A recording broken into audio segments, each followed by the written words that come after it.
na tayo.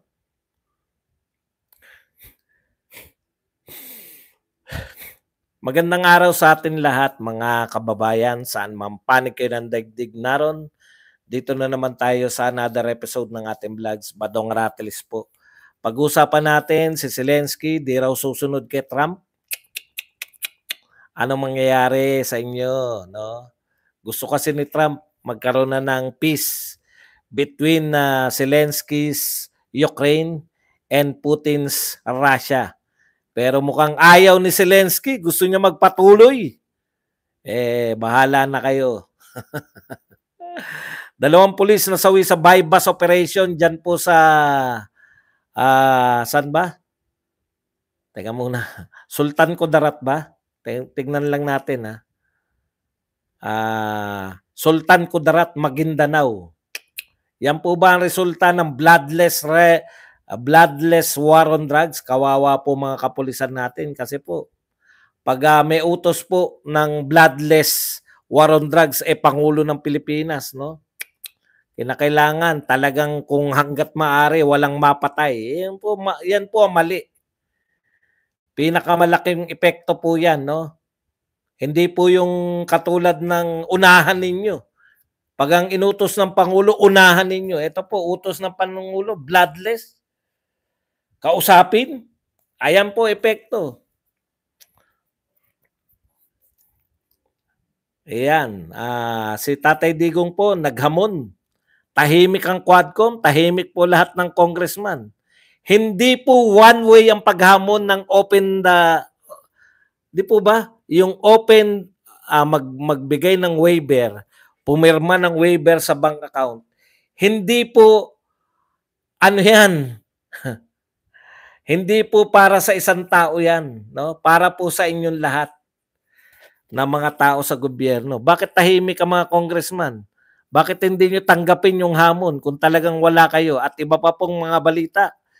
Yan po ang mga pag-usapan natin, pero bago yan, kung bago ka pa lang dito sa ating channel, mag-subscribe ka na. Dahil ito lang ang tayong channel na may kinikilingan, may pinapanigan, una sa balita, huli sa impormasyon, kaya ano pang hinihintay nyo? Pindot na, okay. May maganda po rito. Simulan natin Hindi po sa pagkakasunod-sunod ng kung ano po yung narito sa ating kodigo. Okay, meron po nagsabi rito, if PRRD has amassed billions, kung si Pangulong Duterte daw po ay nakapagnakaw ng bilyong piso, when will he start enjoying his ill-gotten wealth? He's turning 80 years old and he still lives relatively modest lifestyle compared to an average politician. I mean, what's the point of stealing money from government if he cannot even enjoy it? Others have stolen to enjoy it and got away with it. So why won't he? He knows all these crooks in Congress. If he had the money, he could have just paid them. He left Malacanang with the highest trust and approval ratings. He could have stayed by using his huge mandate and all the billions that he had purportedly stolen to consolidate his power. Alam po ninyo, tama po ito no? Itong naglabas na ito, no? Kung totoo po na si Pangulong Duterte sa binibintang ni Trillanes na wala nang naniniwala kundi kayong Quadcom at ang media, no? Kung totoo po na bilyon-bilyon po ang ninakaw ni Pangulong Duterte, kailan niya po, no? Kailan niya po i-enjoy? Bakit hindi po nating makita? 80 anyos na siya. Ano po yan? Bilyonaryo, nagkukunwaring mahirap, nagkukunwaring normal na tao? Imposible. No? Kaya po yun ang kontras Hindi nyo po mapapapaniwala yung mga tao. Sabi na nag-comment, sa anak nila. Nakita nyo po si BP Sara na party-party? Yan yung sinasabi ko sa inyo, no? Nakikita po yan sa lifestyle. Yung mga magnanakaw po, bakit ka pa magnanakaw kung hindi mo rin naman mai-enjoy yung mga ninakaw mo? Di po ba? Kaya po yan, Sa lifestyle po nakikita kung yung mga buhaya ay may ninakaw o hindi. Kasi ang dali pong gastusin ng mga ninakaw eh. Nakaw lang naman yan. Talagang pati mga anak, apo, no? Pero sa kaso po ni PRRD, i-lifestyle check nyo po, wala tayong makita narangya sa buhay ni PRRD. Tapos paano nyo mapapaniwala yung tao na 2 bilyon na ninakaw? Imagine. Wala po talaga, no? Imagination. Okay, punta na po tayo ito. Ito grabe po, no? Sa balita po, literal po na balita sa balita, yung balitang dyaryo, 2 pulis ang nasawi habang 4 na iba pa ang sugatan matapos isagawang bypass operation na nagdulot ng engkwentro sa Sultan Kudarat, Maguindanao del Norte nitong Biyernes, Nobyembre 15. Alam po ninyo, sa totoo lang, talong-talo po ang mga pulis ngayon kasi po may order, no? Ang order po ni Pangulong Duterte noon, 'di ba? Unahan ninyo yung mga kriminal. Sagot ko kayo, unahan niyo mga kriminal. Ang order po ng Pangulo ngayon to distinguish himself from the former president, ang ka-order-orderan, bloodless drug war. Alam niyo po, halimbawa, alam na natin na nanlaban. Wala nang duda, nakapatay ng 2 pulis eh. 4 na pulis ang sugatan. Halimbawa po, yung pulis po ang nakapatay. Utos nga, bloodless eh. May kaso po yung mga pulis. Wala pong paglalagyan, kawawa po mga pulis natin dahil po sa polisiya ng ating gobyerno ngayon sa war on drugs. Mabuti pa matulog na lang sila kaysa tugisin yung mga droga. Bakit? Pag nanlaban at napatay mo yung drogista, may kaso ka.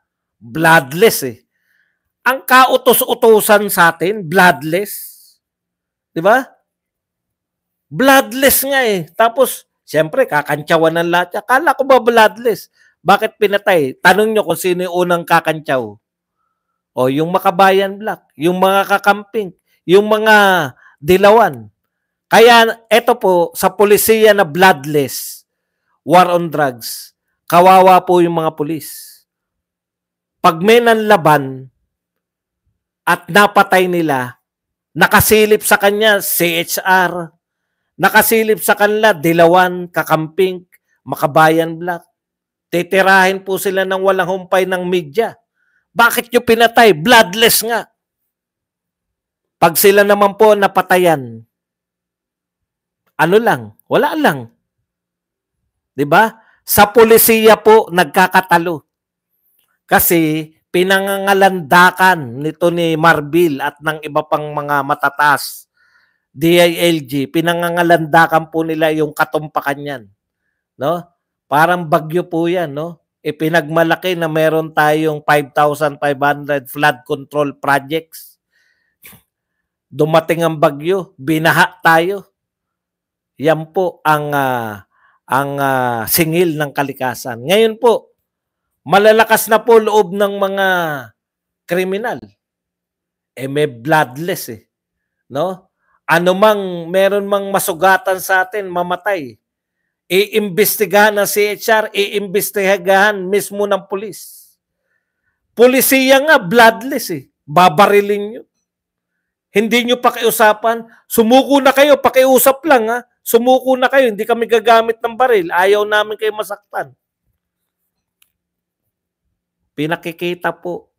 No? At marami pa, sa tingin ko, marami pa pong susunod dyan. Kaya kung pag nasundan naman yan at pulis naman na nakapatay, asahan nyo po, ang bibirang numero 1 dyan, yung mga kakampi nila. Kakamping, Dilawan, Makabayan Black, at siyempre yung CHR. Miski yung matataas, si Marbil mismo. Baka usigin kayo ni Marbil. Kasi walang polisiya.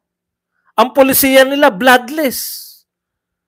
Ano ba polisiya na manlalaban mapapatay nyo? Hindi po. Yan po yan. Kaya po, hirap po ang pulis Naawa po kami sa mga kapulisan, yung mga tunay na gustong maglingkod. Naiipit po kayo sa isang pulisiyang bloodless at sa mga kriminal na handang pumatay. O, di napapatunayan nyo yung kinakantsaw nyo kay Tatay Digong. Wala ba nang lalaban? Sa tingin ninyo? Wala nang laban? Ayan, no, nang laban. Patay ang 2 pulis. Kasi yung mga pulis, bloodless. Yung mga nanlalaban, walang utos sa kanila. O bloodless yung pulis, ha? Merong utos ang gobyerno na bloodless. Tayo din, mag-bloodless din tayo. Sa totoo lang po, yan ang problema ngayon. Ang kriminal, wala po silang utos na bloodless criminal activity. Wala pong ang takot ngayon. Nagdodroga nga sa sari-sari store. Harap-harapan. Okay, may maganda po rito. Ito pong attorney Neil Abayon, no? Napakinggan ko lang. Hindi ko po alam, malamang hindi to DDS kasi hindi ko pa siya nakikita, no? Pero kahit hindi po siya DDS, dahil siya po ay attorney, naipagtanggol niya po yung mga ginawa ni Tatay Digong. No, unang punto yung sagutan nila. Mag-brief lang po tayo rito, ha? Kasi gusto ko itong mga attorney. Halos lahat po ng attorney, no? Pabor po kay Tatay Digong. Ngayon, halos lahat, ha? Hindi ko sinasabing lahat. Siguro majority ng attorney sinasabi tama yung mga ginawa ni Tatay Digong sa Quadcom. Okay, ang ganda na sinabi nila sa sagutan ni Brosas at ni Tatay Digong. Tama si Tatay Digong. Hindi mo pwedeng pasagutin ng yes or no yung resource person. Kaya nga resource person. Ang dami po talaga nalantad dito, no? Ang galing mo, Tatay Digong, yung pag-attend mo, marami kang nilantad dito na kahinaan nitong ano, yung kahinaan po nitong, yung kahinaan po, maraming salamat po kay Leonida Reyes.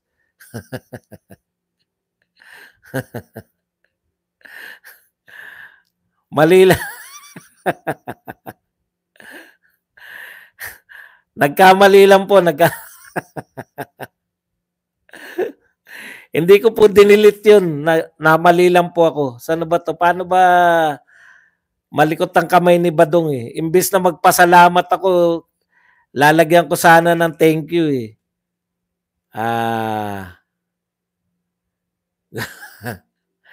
Hindi ko po dinilit yan ng sadya. Hindi ko na po makita kung paano ko po hindi madidelete.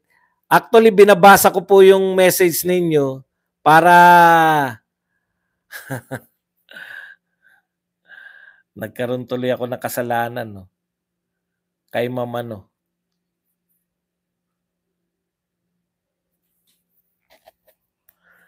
Ma'am Leonida Reyes, sorry po, mag-comment na lang po kayo. Gusto ko pong basahin yung kinoment nyo. Nabura ko yata. Pasensya na po, pasensya na. Comment na lang po uli kayo, ma'am. Thank you very much po sa 100 pesos. Malikot masyado kamay ni Badong. Okay, balikan po natin yung punto ni Attorney Neil Abayon. Ang sabi po niya, di ba yes or no, hindi po pwede yun. Kasi resource person. Hindi, moderator naman siya, moderator. Nabura ko nga eh, kaya nawala pagka-moderator. Ginawa ko ulit moderator. Okay, si Neil Abayon po, Attorney Neil Abayon, yon. Ikalawa, yung sinasabi, nagpipilitan nito ni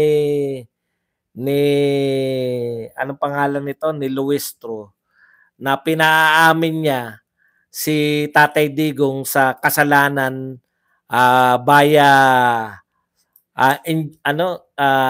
yung conspiracy, di ba? Kasi gusto niya pampapirmahin si Tatay Digong eh. Kahit daw pumirma pa si Tatay Digong na pananagutan niya, no? Hindi pa rin po 'yun uubra pagdating po sa korte. So lahat po, kahit aminin lahat 'yan ni Tatay Digong, mahigpit po lalo na po sa mga capital offense, murder, no? Hindi po pwede, kinakailangan nyo rin po, hindi po, Attorney Neil Abayon. Hindi ko po kilala kung sino to eh. Ngayon ko lang to nakita. Pero maganda yung mga paliwanag niya eh, no? Mahigpit po yung korte. Pagdating po sa pagtanggap ng, kala nyo ba pag inamin okay na? Hindi po, kinakailangan pa rin po matibay na ebidensya na iharap kayo. Alam nga naman si Tatay Digong yung magharap ng ebidensya. Ni pangalan nga eh. Walang binabanggit si Tatay Digong kahit ilan pa yung aminin niya. Pinatay ko yan lahat. Ni pangalan nga eh.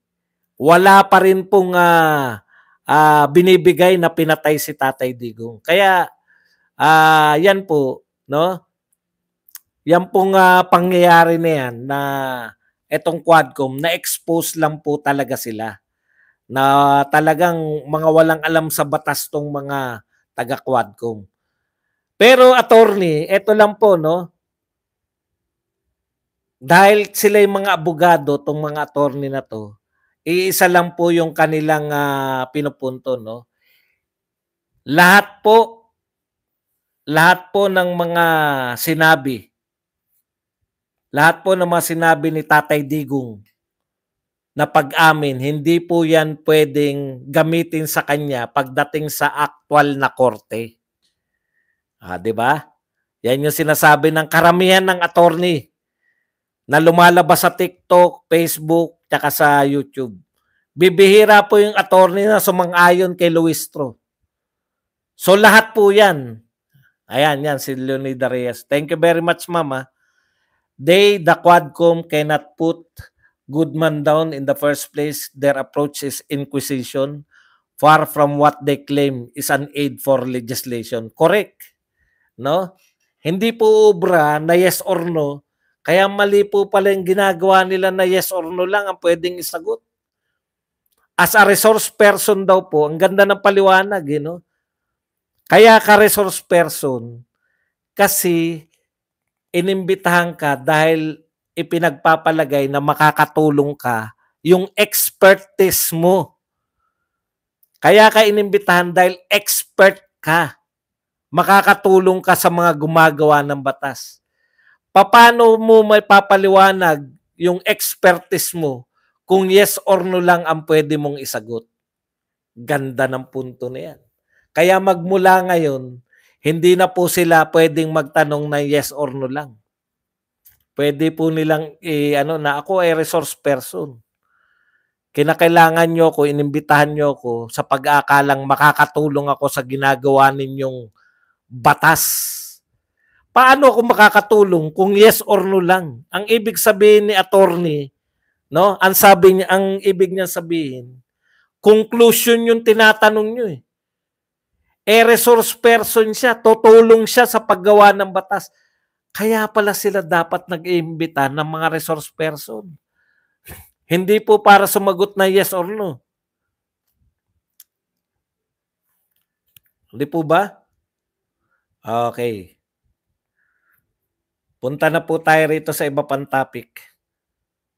Ito po, BPI at BDO. Yung nilabas po ni Trillanes at pinakakalat ni isa sa nagpapakalat to si Barry Gutierrez. Ako meron ako sa inyo BPI meron akong account sa inyo. Tatanggalin ko yung account nyo pag hindi nyo pinaliwanag to. No? Paano mangyari na kahit sino na lang makakakuha sa inyo, BPI at BDO, paano nangyari na ang isang katulad ni Trillanes, meron tayong bank secrecy law, nakakuha sa inyo ng kopya ng bank statement. Di ba? BPI. Mamaya ano ba ngayon? Ay, linggo ngayon. Bukas, i-withdraw ko na. Yung pera kala ko, ganun magamon, di ba? Bukas na bukas, mag-withdraw ko sa BPI. Kasi hindi kayo sumusunod sa batas. May bank secrecy law. Paano nyo ipapaliwanag na nakakuha si Trillanes ng mga bank account ng mga Duterte? Ganyan pala kayo. Akala ko talaga malaki yung kukunin.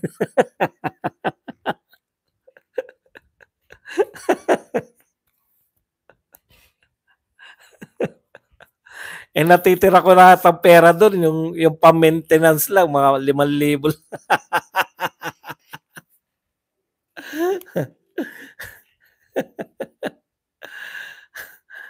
Oy, BPI, bakit panay BPI yung account dun?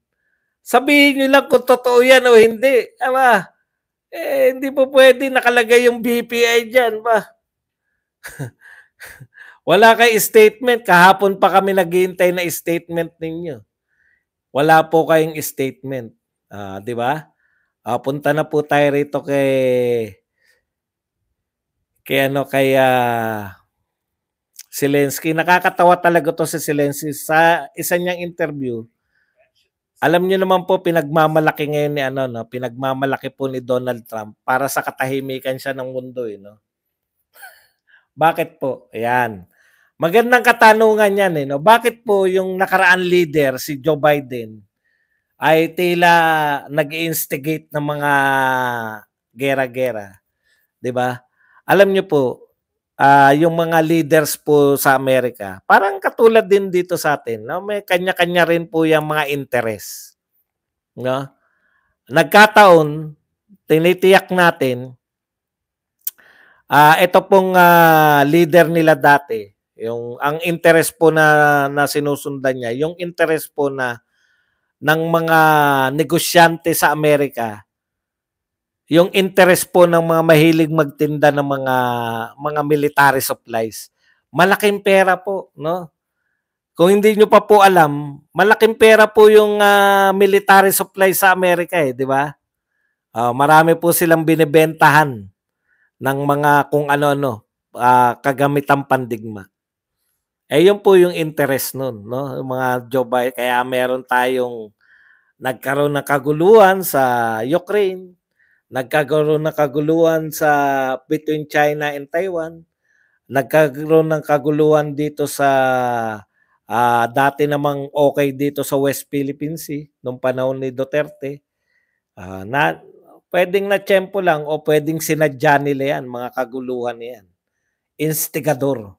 Tapos magbibili yan. Tayo ngang mahirap na nakakatawa tayong mahirap na bansa, di ba? Bibili pa tayo ngayon ng mga misay.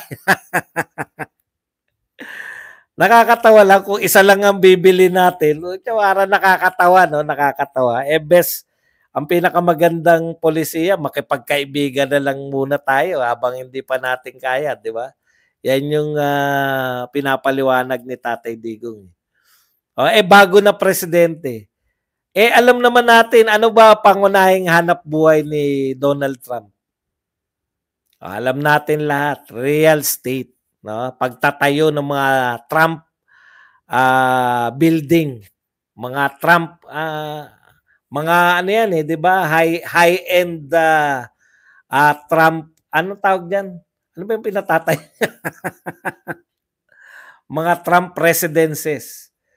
O sa tingin niyo ba si Donald Trump, sa mundong may mga digmaan, makakapagtayo siya? Kikita negosyo niya ng mga Trump Towers. Trump Towers, 'di ba? Dito yata sa Makati may Trump Towers, eh. May Trump Tower. Sa iba't ibang bansa balak niya, eh. Sa tingin niyo ba kikita yung mga building ng Trump Tower, mga high-end residential units, hotels, etc. Pagka may gera, may Trump Tower ba rito sa BGC? Hindi ko nakikita. Hanapin ko nga.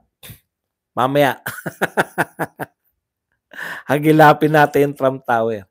Ibig sabihin, kaya po makikita niyo, bakit naniniwala ako ng agenda ni Donald Trump ay payapang daigdig.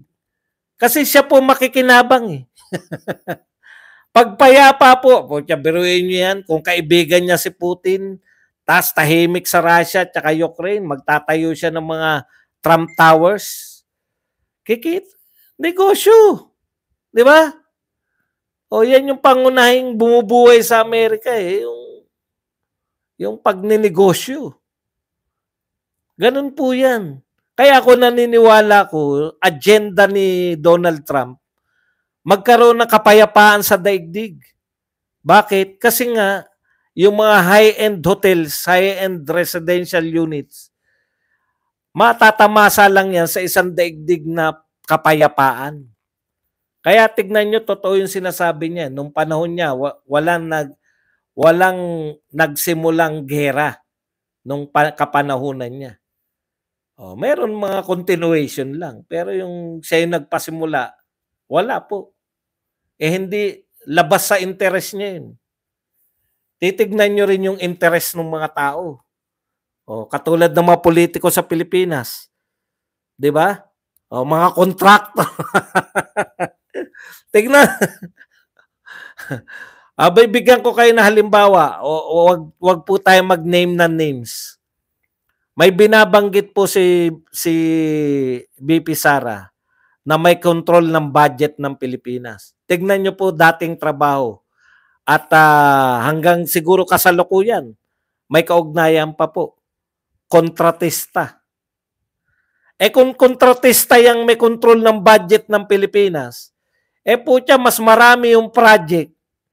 Mas marami yung project sa kontrata. Ano po yung binabanggit nating mga kontrata? Flood control program. Kaya po, dagdagan yung flood control program na yan. Self-interest po yan. No? Kaya kung marami pong flood control program at kontratista po yung may control ng budget, malamang sa malamang, no? Meron po siyang basbas meron po siyang nakasawsaw po siya dyan sa bawat kontrata na yan. Hindi ba dyan galit na galit si BP Sara?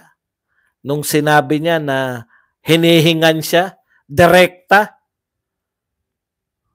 sa ipapagawa, at nung hindi siya pumayag, nagkaroon ng panibagong budget na hindi niya na-control. DepEd, Kaya siya nag-resign sa DepEd. Nakukuha niyo po ba? Yung interest po ng may power, yung po magtatagumpay. Ngayon, ang interest po ng Trump Tower. Anong Trump Tower? Ang interest po kaya yung mga, napunan nyo, pag alis ni Trump, si Biden na, di ba? Biglang gumulo ang mundo, no? Biglang lumusob yung si Putin, biglang nagkagulo sa Taiwan, kinakailangan, nagkagulo yung mga sa Israel, bomba dito, bomba doon. Kinakailangan maging magulo kasi malamang yung mga pinoprotektahang interest ni Biden may kinalaman sa pagbebenta ng mga armaments, pagbebenta ng mga produktong pandigma, etc., etc. Kita nyo, ang pangunahing bumili, pinakamaraming nabili ng mga missiles at mga pangdigmang Taiwan. Alam niyo po ba yun? Taiwan mismo, maraming biniling mga missile na hindi naman nila dating ginagawa. Kaya nga po, naniniwala po ko sa sinasabi ni Trump na sa panahon niya, matitigil yung gera ng US nitong Ukraine at Russia. Sa totoo lang po, alam naman natin kung bakit nakakalaban yung Ukraine sa Russia, di ba? Dahil yung pondo po, pinupondohan po ng US at saka ng mga European countries. Parang, sige, ikaw na lang makipaglaban, ayaw namin sa Russia eh. Pero ayaw din naman namin labanan yung Russia dahil kawawa naman kami. Ikaw na lang, Zelensky, matapang-tapang ka naman eh. Ito budget. Ikaw na bahalang lumaban dyan. Pag tinanggalan ng Amerika ng budget yan si Zelensky, yari yan, di ba? Paano pa magpapatuloy yan? Kaya yung sinasabi niya, tapang na lang yan. Pag upo ni Trump, pag hindi siya nakipag-usap, wala siyang budget. Kayang puwersay ni Trump yung mga Western allies niya. Huwag niyong bigyan ng budget yan. Kung bibigyan niyo ng budget yan, yayariin namin kayo.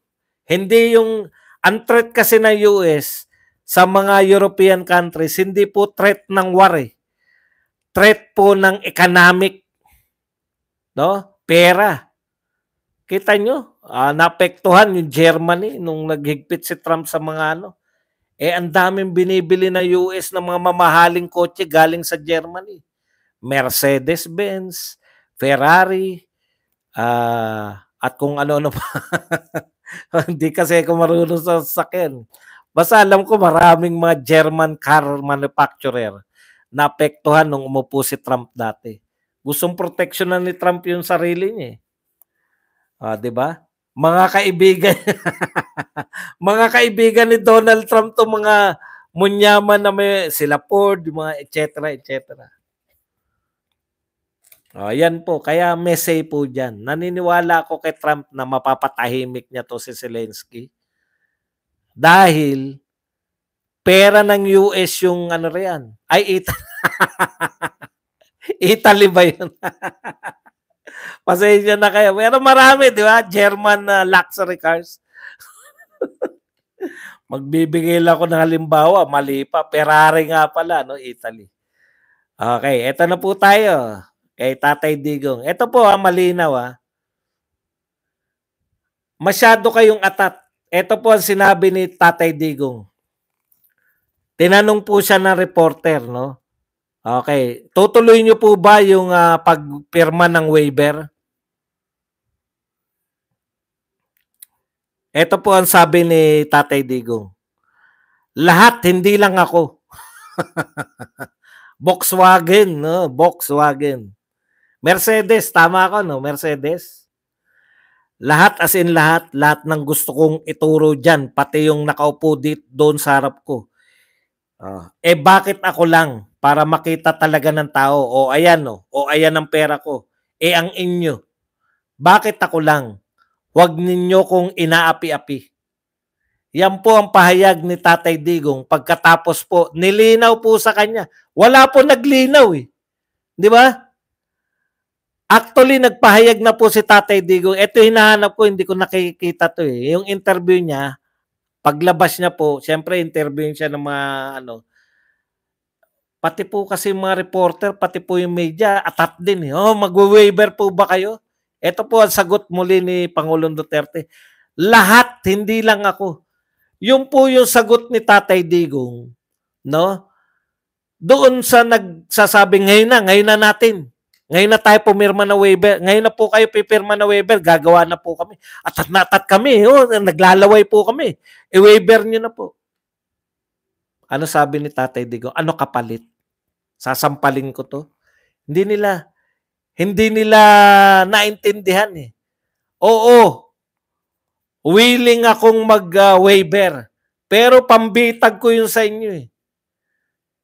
Ano sagot nyo ngayon? Ilang araw na to? Ilang araw na ba nakalipas?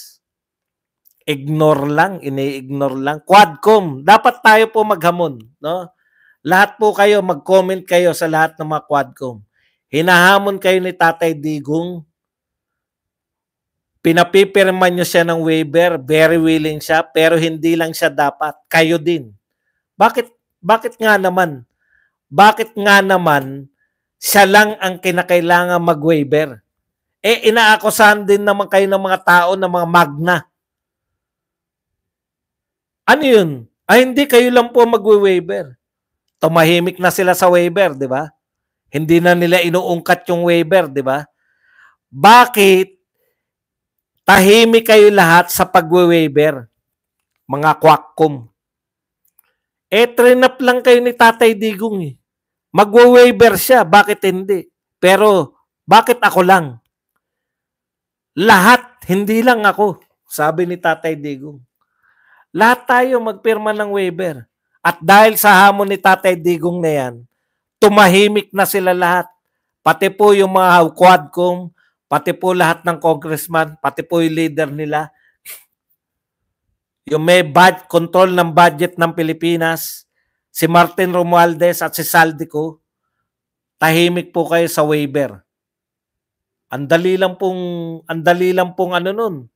Ang dali lang pong i-call ni Tatay Digong. O sige, Mag-waiver din kami. Doon pa lang nung sa ano pa lang, ano kapalit? Pinag-waiver nyo siya ngayon, ano kapalit?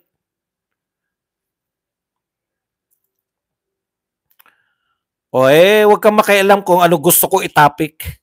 Ngayon, kung pinoproblema mo ko kung ano gusto ko itapik, umalis ka na rito. Tanggalin na kita. Yan. Pati, bakit daw lumayo na ako, napunta na ako sa ano. Ayaw mo pala eh. Ikaw ba masusunod dito sa topic ko? Wala kang pakialam sa inyong lahat. Kung ano gusto ko itapik, yun ang itatapik ko. Marunong ka pa eh. Silent gamer. Yan, tahimik ka na. Alam niyo po, etong mga topic ko, pinag-iisipan ko to. Me and myself alone. No? Walang nagdidikta sa akin ng topic. Tapos sasabihin nyo, bakit lumayo na ako sa topic? Ayaw mo pala ng topic ko, di lumabas ka. Okay. Hindi lang ako. Sabi ni Tatay Digong. Di ba? Tahimik kayo ngayon. Placido, nariyan ka pala. Tahimik kayo ngayon. Yan ang sinasabi ko sa inyo eh.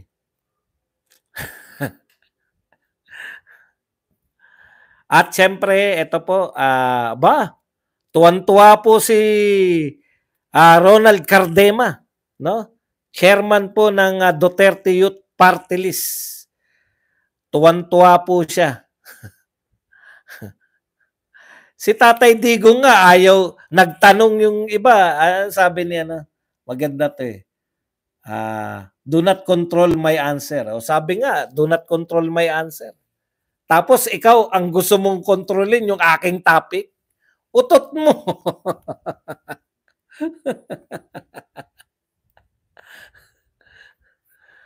Okay. Nagpasalamat po si Cardema dito po kay Tatay Digong ang pagsabi nyo ng thank you for your loyalty na madaling araw ay dumiretso sa aming mga puso. Alam namin ang pagtatanggol sa inyo ay pagtatanggol rin sa mga pulis laban sa mga drogista, pagtatanggol rin sa masundalo laban sa NPA at terorista, at pagtatanggol sa milyong-milyong Pilipino na naligtas ninyo mula sa mga kriminal na mambibiktima. Mahal namin kayo, Tatay Digong. Okay, mula po to kay Representative Ronald Cardema. Ayan. Maraming salamat daw po. Siyempre, alam niyo po, tinitreasure ni Tatay Digong ngayon yung mga hindi bumaliktad. Di po ba? Yung mga hindi po bumaliktad. Last na po to. Sa mga naiinip. May mga taong mainipin dito eh. Pumapasok para mainip. The Quad Committee of the House of Representatives will not provide the International Criminal Court with copies of affidavit and transcription of testimonies of witnesses and resource person. Yan po ay balita ngayon sa Philippine Star. Ayan. Wala daw po silang ibibigay. Hindi sila magpo-provide ng copies of affidavits. Alam nyo, bago magsimula yan, sinabi na po ni Dan Action Star Fernandez. Dan Action Star Fernandez na willing silang ibigay yan sa ICC. Kinukontra mo ba? Barbers, kinukontra mo ba si Action Star Dan Fernandez? Pero sa totoo lang po, no? Sa akin lang, ang tingin ko diyan, kaya medyo dumidistansya na po. Napunan nyo ba? Dumidistansya na po ang BBM administration ngayon sa ICC. Alam niyo kung bakit? Alam nila, galit si Trump sa ICC. Yan po epekto ng pagpapanalo kay Donald Trump ng mga Amerikano. Maraming salamat po sa mga Amerikano. Kahit papano na ibsan po. Sa ICC? ICC? Kinakailangan po nila na dumistansya kahit lang po sa mga official na announcement. Alam nila si Donald Trump galit sa ICC yan. Nakita niyo naman, asar si Donald Trump sa ICC. Si Donald Trump yata ay nagbanta na, "Sige, subukan niyong imbestigahan kami. Makita niyo yung hinahanap niyo." Yan lang po ang ating topic. Puwede na po kayong magtanong, puwede na po kayong magbigay ng reaksyon.